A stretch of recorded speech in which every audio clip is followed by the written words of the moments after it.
Thank you, Dr. Krauser. Mr. Tomatar, I can stand in the corner. I'll need to see the... Thank you. I need to steal your voice. Might be a little easier for the presentation.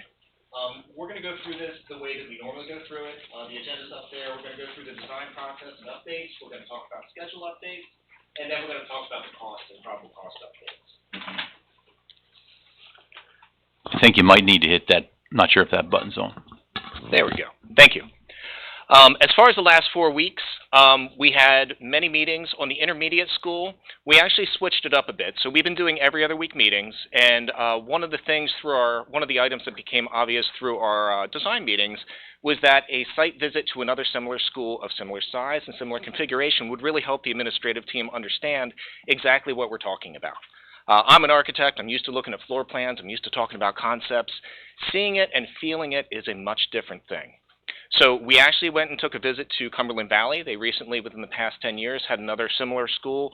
I think that was K through 5. They had a similar school finish there. And we went and saw Winding Creek. That was a school set up in the same concept that we're going to talk about today, and of similar size. It was actually just slightly larger. So we were able to actually feel it. We were able to kind of pace out what it meant for a student going from a second floor down to a first floor special would feel like. We were able to talk about security and some of the benefits of the layout that we'll be reviewing. We also stopped by Mountain View Elementary, which is on the same campus. That was advantageous because they had open collaboration spaces as opposed to enclosed collaboration spaces. So we were able to talk about some of the concepts that we'll be going through in this design process. We also had design meetings. We did talk about developing the site and developing the building layout a bit more. That was on the 11/20 date. And then we, as Dr. Krauser had mentioned, we had the Intermediate Center Project Advisory Committee meeting, and that was just this past Monday on the same day. Dr. Krauser went in. That was a large participation group. We had, about 30 to 40 there participating. Madam President, you were there as well observing. And we had a lot of really good input. I'll go into a little bit of that input later in this discussion. So all the graphics that you see tonight, all the floor plans, all the diagrams and concepts, those were also shared at that point in time. As far as the high school, we had a follow-up programming meeting, and that was back at the very end of October, and we talked about some initial concepts on design. After that, we've been having ongoing programming refinement, and we did not have another high school meeting. It overlapped with the Winding Creek visit, so we skipped that one. And as we've been getting further and further into the discussion about programming the pool, is it inside, is it outside, we're taking a little bit more time to explore that. And as you remember, the high school has a much longer timeline, so we're taking that time to try and make sure we get this right. As far as the next 4 weeks, we're going to have our regular biweekly meetings. We'll be going over programming, budget refinement, and we'll be refining the site and building layout options. So this is where it really gets into the presentation, and can we zoom out just a little bit to see the whole thing? There we go. So this was the beginning of the advisory committee meeting. We went through the introductions. We all talked about our roles in the school district, our involvement, why we care. And then after the introductions, we went into a high-level view of what the East York Elementary currently is configured as. And the reason we wanted to start here was so that everybody had kind of a ground in what we were looking at. I'm used to looking at site plans. Everybody's used to looking at Google Earth, so we kind of started here at this point. So if we go down to the next slide, we started talking about some of the elements that the site has that are extremely important. The school, obviously, is the most important. That's the reason we're all here. It's to educate our students. But in addition to that, the community is served, and the school students are served by the play areas and the fields. And we heard very loud and clear during the study process, those were two very high priority parts of the site. In addition to that, we started talking about some of the challenges that the site has, and those are those red arrows right there. Currently, the site only has one way in and one way out. It's one-way traffic around there, with all the parking in the back of the school for activities and other such items. So some of the challenges there that we wanted to correct was that circulation through the school, there's no separation of parents and bus drop-offs, and making sure that those fields and those play areas are continually accessible to the students as well as to the community at whole. So if we could go to the next one. So this is a concept site plan. It's not to say it's been civil engineered. It's not to say that we have everything worked out. It's not to say that we don't have a lot of refinement to do. But it conveys a concept. And that concept is that we correct first the access to the site. And what we've done here is we've taken the bus loop and we've kind of centered that in the site there. And that's that smaller loop that you have right in the middle there. We have the parent drop-off, and it has its, I'm sorry, that bus loop has its own separate entry from the parent drop-off. If you go to the plan south, you have the parent drop-off there. Yep, thank you for pointing. And a loop that would support the parent drop-off and have cars come through, be able to drop off on the passenger side, and continue out to that same area. Parking for staff, visitors, all that can be accomplished in that lower loop. And what you have here is a center kind of concourse going from the sidewalk system all the way to the entry of the building. The entry of the building is that red triangle right there. So you have your buses, your van drop-off that could happen inside that bus loop. That's what those red lines are, different configurations for van drop-off. And your parent drop-off all coming to the same entry point. One access point for everybody being dropped off, one access point for everybody being picked up. Good, secure entry to the building. In addition to that, we wanted to move the fields in a way where they were all contiguous to each other. They were accessible to the students during playtime, and they had good site connection to the community there. So what we've been able to do is we pushed the building, that's the white footprint, as far southeast as we can, avoiding the existing building so we're not disturbing that during construction. And then once that new building is constructed, we'd be able to start demolition on the existing building, and we'd be able to start the improvements with the parking lot and the fields. So in moving that building down there, we've been able to take all the community functions, make it more accessible from the street, make it more accessible to the community, have all the building functions move down to that lower southeast corner, and have the service entry. We're taking advantage of the back drive there for the service entry, and have service entry items happening from a complete separate entry with a back service yard. Questions on the site? That's a really quick way of going through it. Any questions for Mr. Wentz on this? And we can come back to this as well.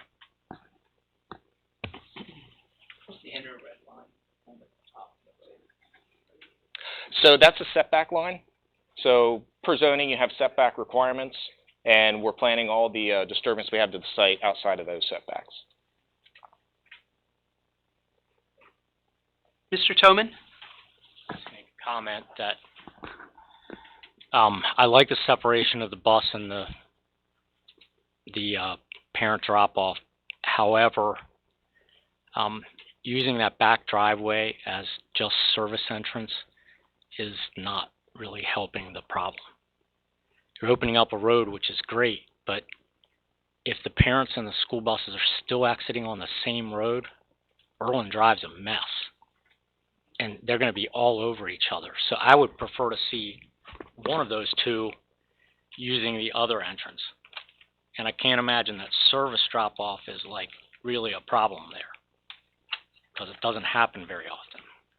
So just my comments, you got to use the other entrance for one of the two entries.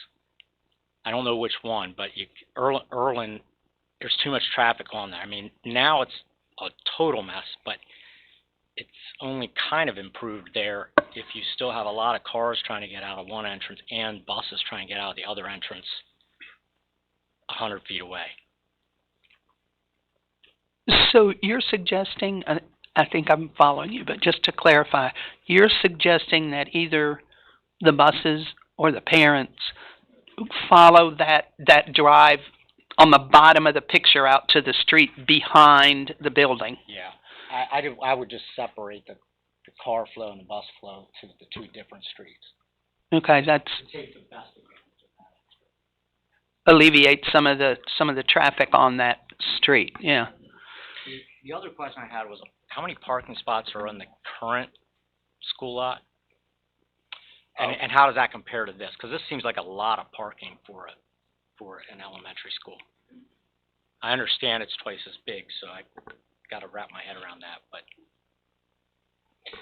yeah, so we did do a count of the existing parking for both schools, and this does exceed the existing parking for both schools. So as we get into the engineering of it, we're going to try and right-size that, but then also not force holiday festivities, events, those kind of things out into the community. We're trying to do that right balance. So yeah, this is more. Just a comment, it seemed like Yep. an awful lot more parking than we currently have. And to address the, that's Sundale in the back, right? The street there? To address the access off of Sundale, we feel confident at this point that there's access there for one-way traffic or for a service road that would be just a single lane of vehicles. We're skeptical about getting two-way traffic in there. So I think we'd be able to try and alleviate some of that congestion in kind of one direction of flow. I can't promise it in two directions at this point until we get further into the design. I guess my thought is you'd have to be the Sure. buses either go in or go out. Yeah, they go in, they could stack, and they could go out in sequence. But, yeah. But that's, that's just my thought. And I do understand that not a lot of access. No, and that's an excellent point. I mean, bus access through the back there and then having them stacked, that could still be used as service access because you just schedule it so you don't have the same thing happening at the same time. Yeah. So that's a great point. Looking at the practice fields, I noticed they butt up against the road, and then they also butt up against the entranceway from Haynes. I see you have bushes there. I assume they're just there as placeholders. Will there be a fence that's put in place there? You have 3rd through 5th graders that are playing there, and yeah, security discussions are going to be coming down the road and determining what gets fenced in and what is open. I've seen it done multiple different ways. I've seen it where the entire site is fenced in. I've seen it where the site that's intended just for playground use is fenced in. And there's an option here you see in the upper right-hand corner. You have the brown spot there. That could be a paved play area. You could have the field play area directly adjacent to it to the left. And you'd have access to each one of those education wings directly into that playground and a fence structure there. So we have a lot of different options in front of us, and it's all kind of going through that process of what level of security do we need for each piece of that site. Okay. And then if I can go back to a prior slide since we're taking questions here. So you visited CV, Winding Hill, and Mountain View. Correct. And you said we. Who was we? It was the administrative team that's been involved with this. It was Dr. Krauser, Dr. Furman, Okay. Dr. Ellis, Dr. Lorfink, Dr. Gully. Okay. So you had a whole suite of different people. Why were those sites selected? They were selected because it's a very similar configuration to what we're proposing here as far as organization. I'll get into organization in a little bit. Building organization, like physical plant. Right. Yeah.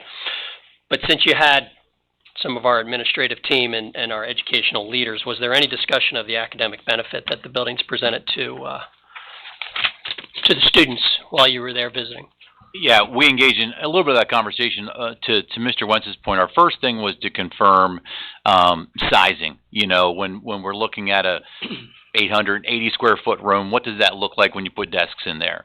So a lot of the conversations was more about the spacing and design. To Mr. Wentz's point about I'm looking at a floor plan or whatever. We wanted to talk more specifically about what did that mean from a flow. There were some follow-up questions. We were kind of limited on time, so I know from a contact standpoint, Dr. Lorfink and Dr. Furman had reached out and kind of opened up their conversation. We weren't there necessarily assessing the program. We were talking more about the utilization of their spaces. So are you going to follow up with them on that? I mean, I think that would be interesting for the board members that are remaining on and the new board members to understand how the buildings have helped improve the educational offering. All right. Cool. When do you think we can get that information? Well, I can't say. I'll have to see where we are with that. Yeah. All right. But we'll do it in this meeting format. Okay, great. Thanks. Just a related question, since we're on that. How long have these two buildings been open that you visited? Both 10 years or less.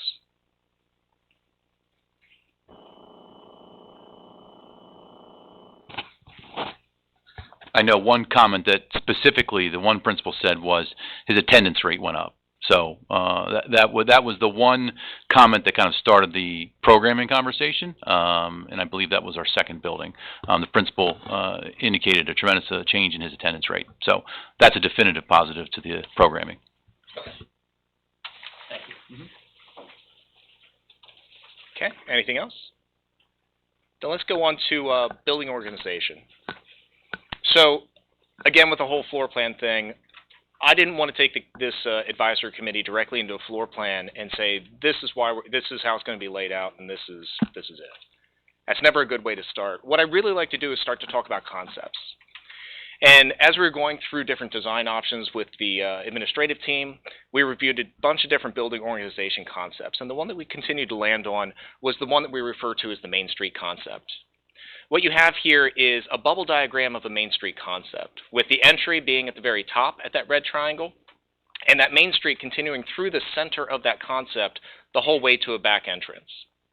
What you have off of that Main Street is kind of a highway, a main street, that gets you to all the parts of the building. And you're able to organize it and secure it much easier than trying to do a maze-like building, as many are configured these days, as there are renovations and additions and everything else. So what you have here is the ability to have a Main Street entrance there at the top part of the building next to the red triangle. Off of that you have administration, so your public face of the building. You often have your student services located at that spot. And then as you come down that right side of the building there, the right side of the Main Street, you start to notice that everything on that right-hand side are the more public functions of the building. Cafeteria, gymnasium, public presentation spaces. All that directly accessed off one organizing element, meaning that on the left-hand side you have your more private and secure spaces. You have your learning communities in this case. So in this scenario, it's 3rd, 4th, 5th. They would each be 2-story areas with the support spaces being conveniently located. And what you have here are academic commons kind of surrounded by those darker blue education spaces. And that concept is important because what we want to have is an academic commons that's kind of in the core of the education wing. So offer a space that could be multi-use through multi-disciplines. You know, in this case, we'll get into what that is. But conveniently located so that all the classrooms inside that wing have access to it. You know, it's not that you have to leave your room, take the whole student class out, go to a remote part of the building, set up there. That doesn't get used. The teachers find it, the educators find it easier just to stay in their one space because you're already set up there. So this organization allows for adjacencies that are important. It allows for secure lockdown of the building when that's needed. And it allows access to the building to the parts that you want at the times that you want it. So if we go into an actual floor plan of the way this lays out. The next slide. So this is what we have in diagrammatic form planned for the building as it stands right now. That Main Street entry, that's off to the right there, that's that red triangle. So that Main Street entry centers on that collection piece of the site. You know, all the buses, all the cars were dropping off to that concourse. It all culminates right there at that entry right there. Off of that, you'd have your pink administrative suite. Good eyes on the street. You can see the car drop-off. You can see the bus drop-off. Really good, easy access to the parts that you want, the cafeteria, the gymnasium, off that Main Street. And then that Main Street connector is able to take you through the building there. So if you were to imagine this during a school day, during a normal drop-off, you have students arriving, everybody's able to collect at that one spot, that one nice secure area, and disperse through the building. So if you were going to your 3rd grade wing that might be at the back of the building, or I guess in this case we have it located in the middle of the building, you could get there, you could get to your grade level, you could get up to the 2nd floor if you need to get to the 2nd floor, and back out if you need to get back out.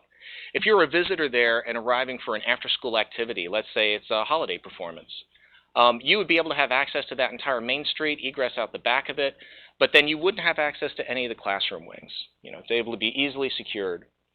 Now, let's say you had an event that was only in one of those spaces. Let's say it's the gymnasium in this case. You wouldn't necessarily have to open up anything else. You could simply open up the Main Street, gymnasium, easy in, easy out, secure. In addition to this, this is a layered secure access. And I'm not going to get into all the security details, but you can easily assume how if a secure button was placed at the administrative suite, you know, panic button for an emergency situation, one button could lock down everything off of that Main Street. All doors magnetically connected to hold opens, all doors secured in one shot. Each wing then having its own security system. The way it's organized in a little more nuance, so I was talking about each one of those classroom wings. So we have 2-story building here on the north side of the Main Street, 1-story building on the south side for the most part. Inside those education wings, what we're doing here is we're organizing it into smaller learning communities inside each grade level. So if you imagine you could have 3rd, 4th, 5th, starting from left to the right, and that grade level would be split between 2 floors. Each one of those floors, we want to have equitable access to that collaboration space in the middle. So you see we have that green piece in the middle of the dark blue classrooms, that light green piece. That happens at the same location on each floor, and it's located in the center of all the classrooms. So if a co-teaching experience wanted to be had during that time, two paired educators could take their class together out into that space, teach a lab, teach an activity, and then go back into their individual classrooms easily without having to take everybody throughout the entire building to access that. In addition to that, each one of those wings are outfitted with special education and learning support spaces, so small group instruction spaces and full-size special education classrooms. On top of that, so we did have an organizational discussion about Media Center. So if you look at the second floor, Media Center is located over the administrative suite. So that would provide access again to the public if they were able to get up there and unlocked and back out of the building. But there was discussion about trying to maximize the footprint, and that seemed like one of the items that was primarily used by students, and therefore we can move to that space with limited access after hours. Now, I did mention that most of the building to the south of the main street is single story. We did tuck in, for the sake of trying to maximize the minimize the footprint, we did tuck in a couple of shared spaces. You'll see those green boxes on the second floor and orange boxes that are stacked above some of the one-story spaces. We're able to use those for breakout spaces and special education. So again, that's a lot to unpack really fast. Are the stairs on the ends? Is that what I'm seeing there? Yes, they are. Okay, so there's nothing in the middle. There are stairs at the main street and at the ends of each one of those wings. All right. Need my glasses. Is there an elevator going in? Where's that going? There's an elevator, and we discussed it being located in the center of the wings, so it's easy access for all. So it wouldn't be off the main entry. It would be off the main street in the center of those three education. And the main street access is used pretty widely by schools across Yes. the country or in Pennsylvania. Is there other examples locally? Did the two facilities that you visited, did they engage in this main street concept? They did, which is one of the reasons we wanted to go there and see it. And if any of the board members wanted to take a visit, we could certainly do that as well. Okay. We just needed a starting point with the administrative team to start the discussion. And this is a more secure option versus whatever else is out there, the scattered, I don't know, I mean, compared to some of the facilities that we have right now, yeah, absolutely more secure. I would say this is one of the easiest securable options that is available. Okay. Thank you.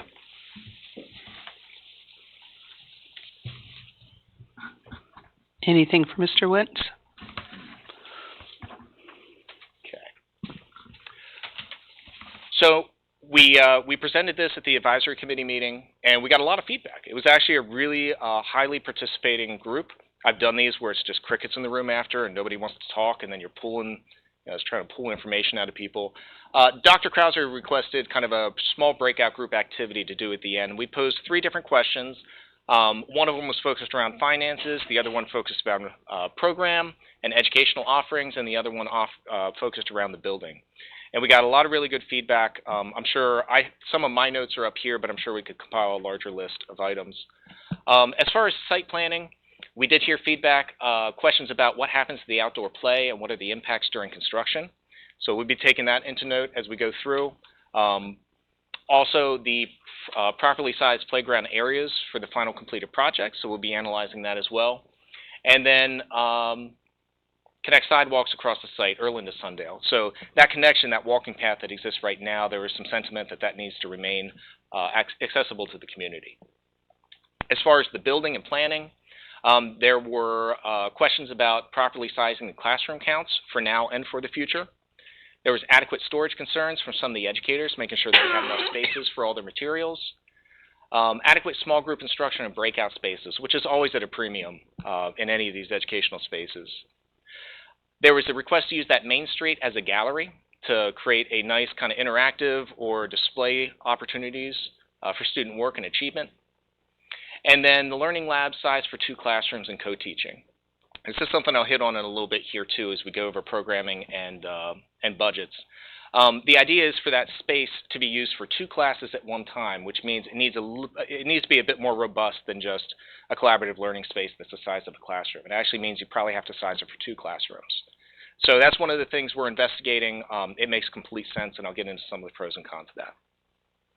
And then there was request to consider some of the specials on the second floor. What I mean by that is they were asking, does it make sense to move the art and some of those other spaces, maybe the STEAM classroom, to the second floor, compact the footprint a little bit more, and have that accessible to those students as well. So try and, if you have music on the first floor because it's adjacent to the stage, you can't move that one, but you could move some of the other spaces around. And then there was also the request to consider energy efficient design as we're going through this to be fiscally responsible and environmentally conscious. Just for, again, the audience's benefit and the public's benefit, who sits on the advisory committee and what's the mix of people? Is that? It's a combination of students, it's a combination of parents, it's a combination of teachers from that particular division. The high school has high school teachers. And then right now it's sitting with the president's seat, the treasurer's seat, or the property and finance committee chair, and the academic standards committee chair. Okay. And those that are not in the administration or on the board, were they selected at random? How were they selected?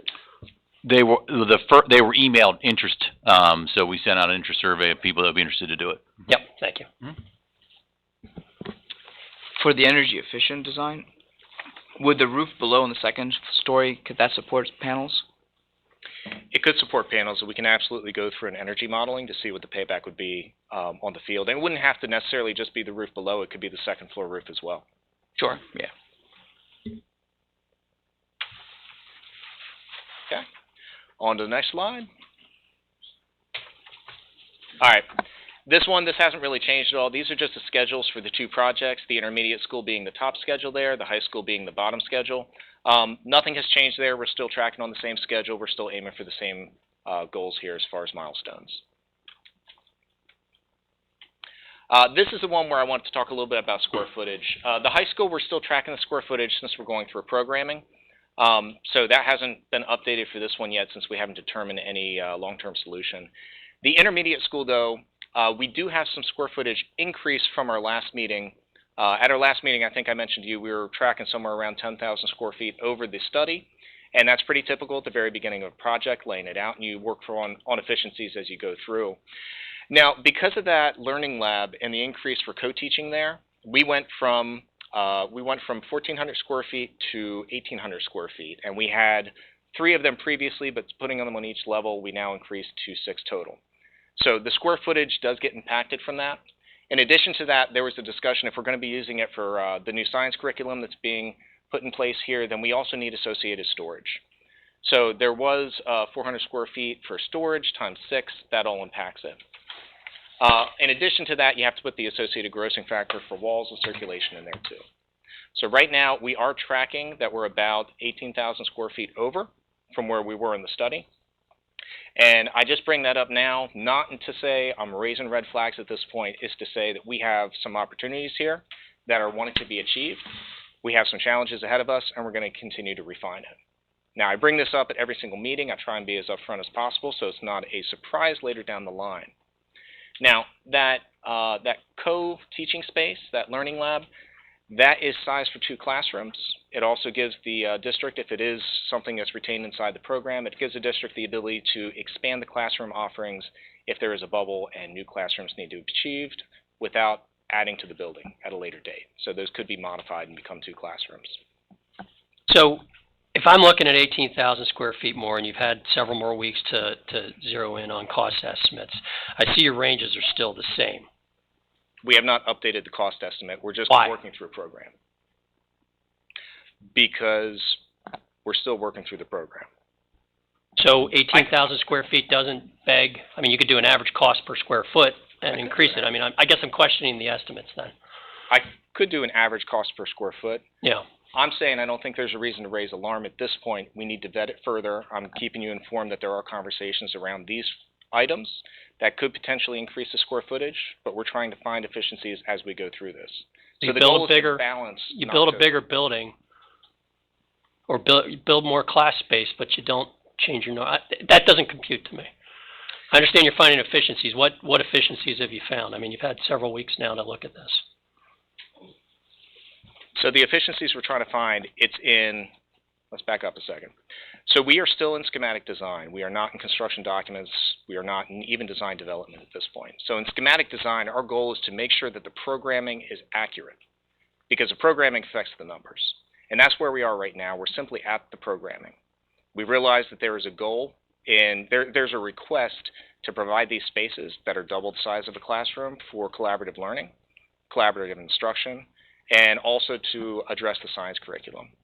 Now, we need to vet that through the process, go back to the administrative team, really say, is this what we want to do? And if it is what we want to do, then we have to have the discussion about how that impacts the budget. Okay. Now, I've had that discussion with Dr. Krauser and Dr. Lorfink very briefly to say this is my shooting from the hip number, but we haven't really configured it to say, you know, all those other factors to say, can we take the art out of the first floor, put it in the second floor, have a more compact footprint? Therefore, we're not touching virgin soil. We're getting more efficient two-story construction. Those are the kind of things, if I just gave you a number right now, wouldn't be reflected. So when I'm trying to find efficiencies, I'm trying to find them in multiple angles, not just say square footage is the only rule. Okay, so again, maybe I'm just simple in my thinking. How accurate are your numbers then at the ranges that I'm looking at? For 58.3 to 63.3, 41.1 to 43.6. That's a snapshot. I'm not an engineer. I'm not an architect. I'm just trying to get clarity on when I see 18,000 square feet more coming in. That's like a mini warehouse, or you know, it's an office building. You know, when I look at that kind of square footage increase, that begs the question why I'm not seeing some type of monetary increase. I mean, Mr. Toman? I assume your cost estimates are legitimately based on square footage because they are broad estimates.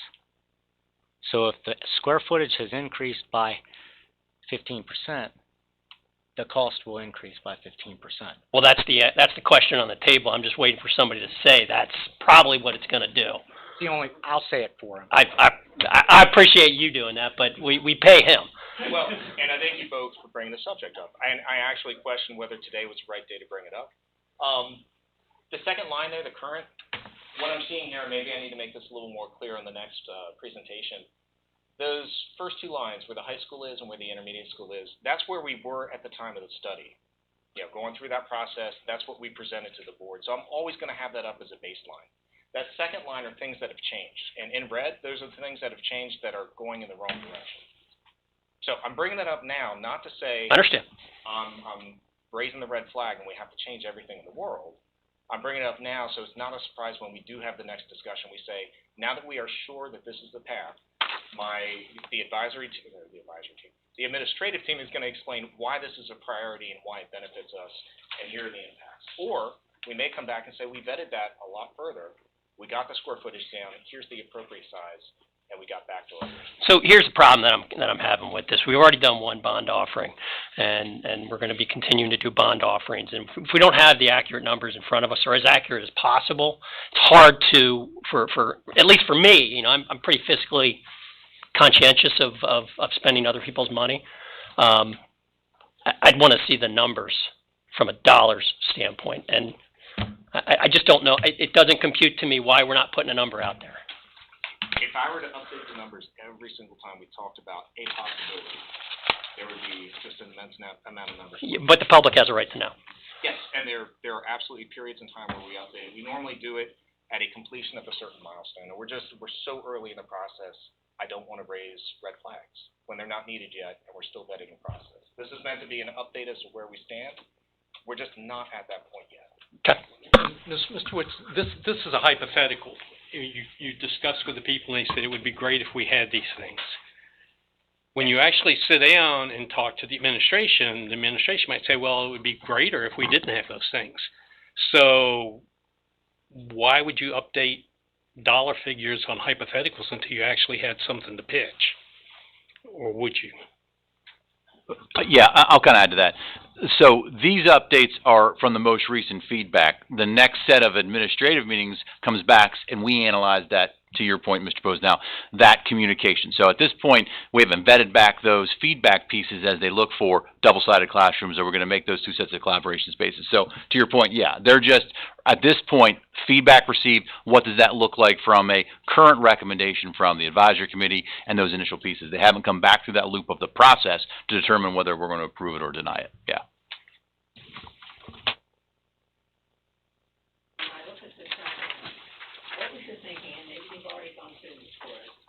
Use your microphone, please, Mrs. Fryer. Sorry. You may have gone through this before, and I apologize, but what is the rationale for doing the newer intermediate building before the high school? I've had a number of questions about that.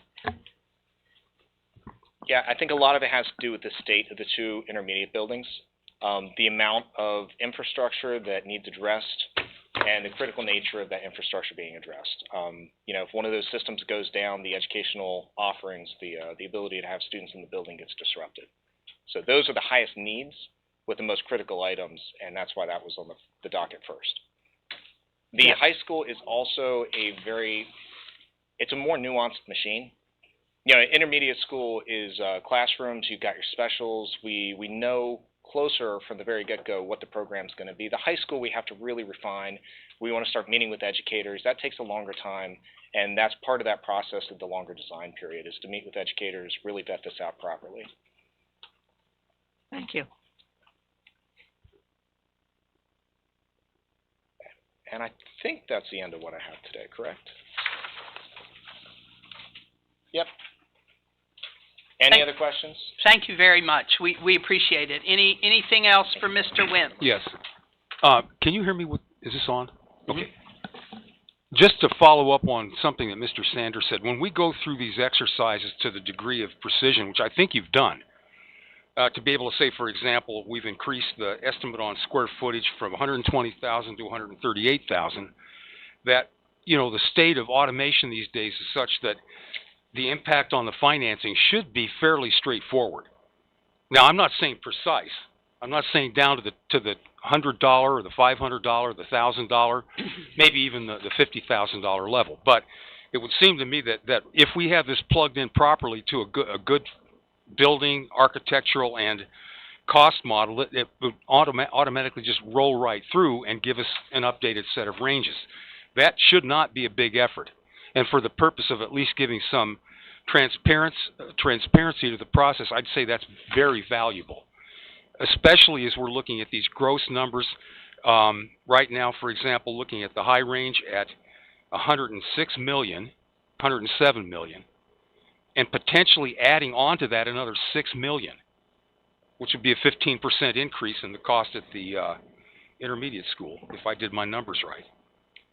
That's not insignificant, and that has a major impact on the bonds, which now are being affected in a very significant way by increased interest rates.